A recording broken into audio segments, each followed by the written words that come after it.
ചേർത്തലയിൽ 5 വയസ്സുകാരൻ അമ്മയും മുത്തശ്ശിയും ചേർന്ന് മർദ്ദിച്ചെന്ന് പരാതി. മുഖത്തും കഴുത്തിലും പരിക്കേറ്റ കുഞ്ഞിനെ ശിശുക്ഷേമ സമിതി ഏറ്റെടുത്തു.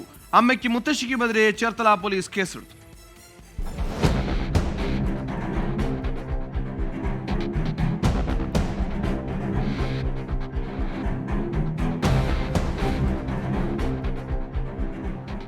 ചേർത്തലയിലെ സ്വകാര്യ സ്കൂളിലെ UKG വിദ്യാർത്ഥിയാണ് കുട്ടി.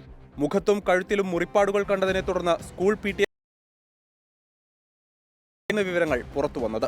അമ്മ മുഖത്ത് സ്കെയിൽ കൊണ്ട് അടിച്ചതായും മുത്തശ്ശി കഴുത്തിൽ പിടിച്ച് കൊലപ്പെടുത്താൻ ശ്രമിച്ചതായും കുട്ടി പറഞ്ഞതായി PTA പ്രസിഡന്റ് അഡ്വക്കേറ്റ് ദിനൂപ്. കുട്ടിയുടെ കവളത്തും അതേപോലെ കഴുത്തിലും മുറിപ്പാടുകൾ